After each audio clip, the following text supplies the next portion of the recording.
അസ്സലാമു അലൈക്കും വറഹ്മത്തുള്ളാഹി വബറകാതുഹു. അൽഹംദുലില്ലാഹി റബ്ബിൽ ആലമീൻ. വസ്സലാത്തു വസ്സലാമു അലാ സയ്യിദുൽ മുർസലീൻ വഅലാ ആലിഹി വസഹ്ബിഹി അജ്മഈൻ. വമാ തൗഫീഖി ഇല്ലാ ബില്ലാഹി അലൈഹി തവക്കൽതു വഇലൈഹി ഉനീബു. അല്ലാഹുമ്മ റബ്ബി ഇശ്റഹ് ലി സ്വദ്രി വയസ്സിർ ലി അംരി വഹ്ലുൽ ഉഖ്ദതം മിൻ ലിസാനി യഫ്ഖഹു ഖൗലി. അസ്സലാത്തു വസ്സലാമു അലൈക യാ സയ്യിദി യാ റസൂലല്ലാഹ് ഖുദ് ബിയദി കല്ലത്തഖില്ലത്തി അദിരിക്കിനി യാ റസൂലല്ലാ യാ ഹബീബല്ലാ. ബഹുമാനമുള്ള സുഹൃത്തുക്കളെ, പ്രിയപ്പെട്ട സഹോദരങ്ങളെ, അള്ളാഹു നമ്മളെ അനുഗ്രഹിക്കട്ടെ. വളരെ പരിശുദ്ധമാക്കപ്പെട്ട വിശുദ്ധ റമളാനിൻ്റെ പുണ്യമേറിയ രാവുകളിൽ നന്മകൾ കൊണ്ട് സജീവമാകാൻ അള്ളാഹു നമുക്ക് തൗഫീക്ക് നൽകി അനുഗ്രഹിക്കട്ടെ. പ്രിയപ്പെട്ടവരെ, അള്ളാഹു നമുക്ക് നൽകിയ നന്മകൾ, അനുഗ്രഹങ്ങൾ, അതെല്ലാം അള്ളാഹുവിനിക്ക് അതിൻ്റെ പേരിൽ നാം നന്ദി ചെയ്യാൻ കടപ്പെട്ടവരാണ്, ബാധ്യത ഉള്ളവരാണ്. അള്ളാഹു നമുക്ക് അനുഗ്രഹങ്ങൾ നൽകുമ്പോൾ ആ അനുഗ്രഹങ്ങളെ തിരിച്ചെടുക്കാനും അള്ളാഹുവിന് സാധിക്കും എന്നുള്ള ഒരു വിശ്വാസം നമുക്ക് ഉണ്ടാകേണ്ടതാണ്. വിശുദ്ധ ഖുർആനിലൊരു ആയത്ത് സൂറത്ത് തൗബയിലുണ്ട്. വമിൻഹും മൻ അഹദല്ലാഹ ലൈൻ ആതാനാ മിൻ ഫദ്ലി ലനസ്വദ്ദഖന്ന വലനകൂനന്ന മിനസ് സ്വാലിഹീൻ ഫലമ്മാ ആതാഹും മിൻ ഫദ്ലി ബഖിലൂ ബിഹി വതവല്ലൗ വഹും മുഅ്രിദൂൻ. ഈ ആയത്തുകൾ നമ്മളെ പഠിപ്പിക്കുന്ന ഒരു സന്ദേശമുണ്ട്. അതായത്, ദുർബല വിശ്വാസമുള്ള ആളുകൾ അവർ കരാറ് ചെയ്തു, അള്ളാഹു ഞങ്ങൾക്ക് അനുഗ്രഹം ചെയ്തു തരുകയാണെങ്കിൽ, അള്ളാഹു ഞങ്ങൾക്ക് നിഅമത്ത് ചെയ്തു തരുകയാണെങ്കിൽ ഞങ്ങൾ സക്കാത്ത് കൊടുക്കും, ധർമ്മം കൊടുക്കും, ഞങ്ങൾ നല്ലവരാകും എന്ന് അങ്ങനത്തെ ജനവിഭാഗങ്ങൾ കരാറ് ചെയ്തിട്ടുണ്ടായിരുന്നു. പക്ഷേ അവർക്ക് അള്ളാഹുവിൻ്റെ ഔദാര്യം വന്നപ്പോൾ, അള്ളാഹുവിൻ്റെ നിഅമത്ത് അവർക്ക് വന്നപ്പോൾ അത് അവർ പിശുക്ക് കാണിക്കുകയാണ് ചെയ്തത്. അവർ തിരിഞ്ഞു കളയുകയാണ് ചെയ്തത്. നേരത്തെ അവർ പറഞ്ഞിട്ടുണ്ടായിരുന്നു, ഞങ്ങൾ സക്കാത്തു സദക്കയൊക്കെ കൊടുക്കും, ഞങ്ങൾ സ്വാലിഹാവും ഒക്കെ അവർ പറഞ്ഞിരുന്നു. പക്ഷേ അവർ ചെയ്തില്ല. ആ കരാർ അവർ നിറവേറ്റിയില്ല. ആ കരാറിന് വിരുദ്ധമായിട്ടാണ് അവർ പ്രവർത്തിച്ചത് എന്ന് വിശുദ്ധ ഖുർആൻ നമ്മളെ പഠിപ്പിക്കുന്നുണ്ട്. ഈ ആയത്തിൻ്റെ തഫ്സീറിൽ ഇമാം ബൈലാവി രേഖപ്പെടുത്തുന്നുണ്ട്, ഒരു സഅലബത്തു ബിനു ഹാത്തിബ് എന്ന് പറയുന്ന ഒരാളുടെ ഒരു സംഭവം. അദ്ദേഹം നബി സല്ലല്ലാഹു അലൈഹി വസല്ലം ഞങ്ങളുടെ അടുക്കൽ വന്നിട്ട് പറഞ്ഞു, അല്ലാഹുവിൻ്റെ റസൂലേ, എനിക്ക് ധാരാളം മുതൽ ഉണ്ടാവാൻ അങ്ങ് അള്ളാഹുവിനോട് ദുആ ചെയ്യണം. നബി സല്ലല്ലാഹു അലൈഹി വസല്ലം പറഞ്ഞു, അങ്ങനെ ദുആ ചെയ്യണോ? കാരണം ഉള്ള മുതൽ കൊണ്ട് നമ്മൾ അള്ളാഹുവിന് ശുക്ർ ചെയ്താൽ മതിയല്ലോ.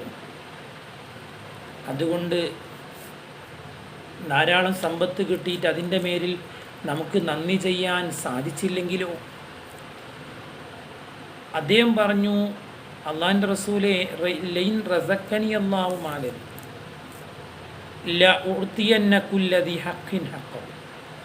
എനിക്ക് മുതൽ അള്ളാഹു നൽകുകയാണെങ്കിൽ അതിൻ്റെ എല്ലാ ബാധ്യതകളും ഞാൻ നിറവേറ്റിക്കൊള്ളും എന്ന് അദ്ദേഹം നബി സല്ലല്ലാഹു അലൈഹി വസല്ലമയോട് സത്യം ചെയ്തു പറഞ്ഞു.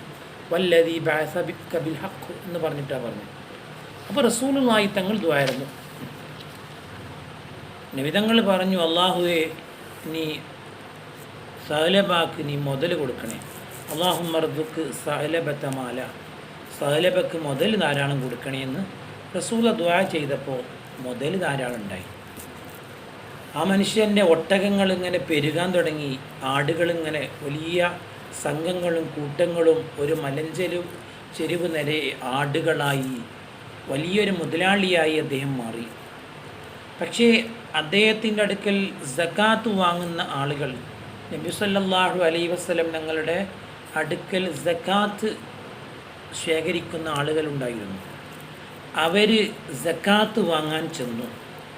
പക്ഷേ സക്കാത്ത് വാങ്ങാൻ ചെന്നപ്പോൾ അയാൾ പറഞ്ഞു, എനിക്ക് സക്കാത്തൊന്നും ബാധകമല്ല, ഇത് ഞാൻ അധ്വാനിച്ചുണ്ടാക്കിയതാണ്. ഞാൻ വെയിൽ കൊണ്ട് മലഞ്ചെരുവിൽ ഞാൻ ആടിനെ മേയിച്ച് എനിക്കുണ്ടായ സമ്പത്താണല്ലോ എന്ന് ഞാനൊന്ന് ആലോചിച്ചിട്ട് പറയാമെന്ന് പറഞ്ഞു. അവർ മടങ്ങി. വിഷയം നബി സല്ലല്ലാഹു അലൈഹി വസല്ലമയോട് പറഞ്ഞു. അപ്പോൾ അള്ളാഹുവിൻ്റെ റസൂൽ പറഞ്ഞു, യാ വൈഹ സൈലബ, സൈലബാൻ്റെ നാശം തന്നെ. പക്ഷേ ഇങ്ങനെ റസൂലുള്ള പറഞ്ഞത് സൈലബ അറിഞ്ഞു. കാരണം സക്കാത്തിൻ്റെ ജോലിക്കാർ വന്നിട്ട് സക്കാത്ത് ചോദിച്ചിട്ട് സക്കാത്ത് കൊടുക്കാതിരിക്കുന്ന ഒരു സ്ഥിതിവിശേഷം വന്നപ്പോൾ അത് നാശമാണ് എന്ന് മനസ്സിലാക്കി റസൂലുള്ള പറഞ്ഞു, സൈലബാക്ക് നാശമാണ് കേട്ടോ, സക്കാത്ത് ഒരു മുസ്ലിം കൊടുക്കേണ്ടതാണല്ലോ. അങ്ങനെ സൈലബ ഈ വിഷയം അറിഞ്ഞപ്പോൾ നബി തങ്ങളുടെ അടുക്കൽ വന്നിട്ട് സക്കാത്ത് കൊടുക്കാൻ തീരുമാനിച്ചു. അപ്പോൾ അള്ളാഹുവിൻ്റെ റസൂൽ പറഞ്ഞു, സൈലബ, അള്ളാഹു എനിക്ക് സക്കാത്ത്, നിൻ്റെ സക്കാത്ത് വാങ്ങുന്നതിനെ കുറിച്ച് നീ ഒരു തീരുമാനം വന്നിട്ടേ വാങ്ങാൻ കഴിയൂ. ഇന്നല്ലാഹു മനഅനി, എന്നെ അള്ളാഹ് തടഞ്ഞു നിൻ്റെ സക്കാത്ത് സ്വീകരിക്കലിനെ തൊട്ട്. അങ്ങനെ ഇത് കേട്ടപ്പോൾ സൈലബാക്ക് വല്ലാത്ത ബേജാറായി. സൈലബ ശരീരത്തിലൂടെയൊക്കെ മണ്ണ് വാരിയിട്ട് വല്ലാത്ത വിഷമത്തിലായി, വല്ലാത്ത പ്രയാസത്തിലായി.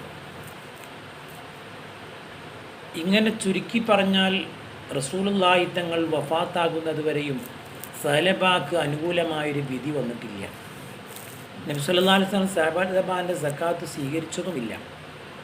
സിദ്ദീഖ് റളിയല്ലാഹു അൻഹു ഖലീഫയായപ്പോഴും സ്ഥിതി അങ്ങനെ തന്നെയാണ്.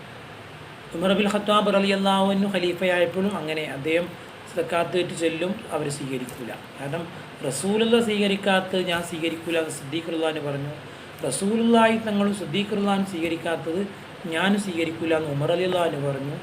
ഉസ്മാൻ റളിയല്ലാഹു അൻഹു പറഞ്ഞു, റസൂലുള്ളാഹി തങ്ങളും സിദ്ദീഖ് റളിയല്ലാഹു അൻഹു ഉമർ റളിയല്ലാഹു അൻഹു സ്വീകരിക്കാത്ത സക്കാത്ത് ഞാനും സ്വീകരിക്കില്ല എന്ന് പറഞ്ഞു. അവസാനം ഉസ്മാൻ ബിൻ അഫ്ഫാൻ റളിയല്ലാഹു അൻഹു കാലഘട്ടത്തിലാണ് സൈലബ മരണപ്പെടുന്നത് എന്നാണ് സംഭവം. പ്രിയപ്പെട്ടവരെ, ഇതിൻ്റെ അർത്ഥം എന്താണെന്നറിയോ?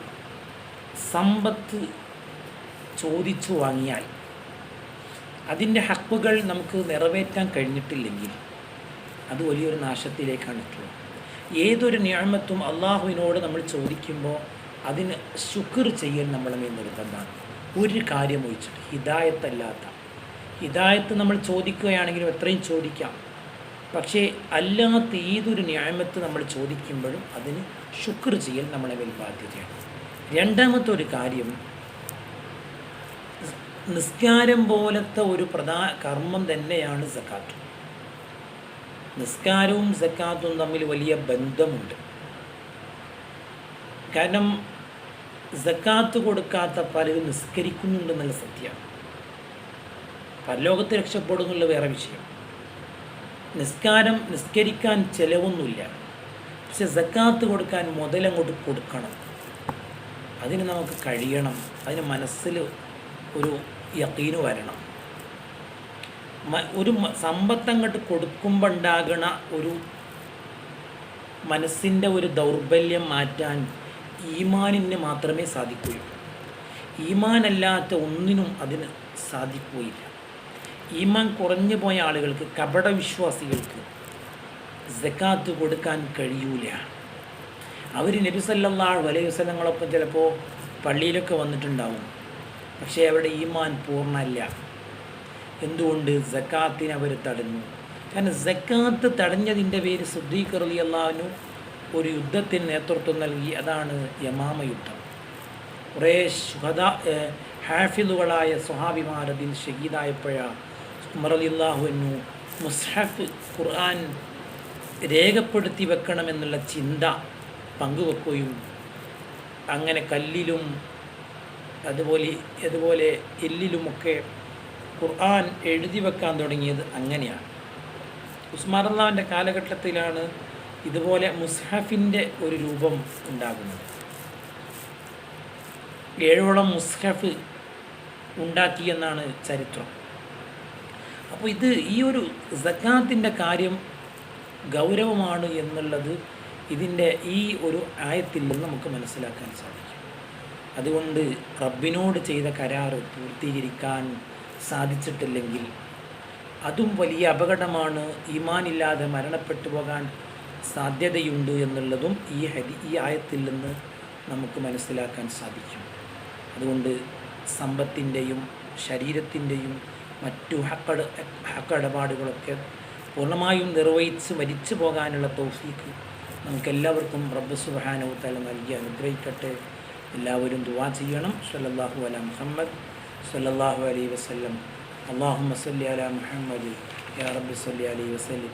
അസ്സലാമു അലൈക്കും വറഹ്മത്തുള്ളാഹി വബറകാതുഹു.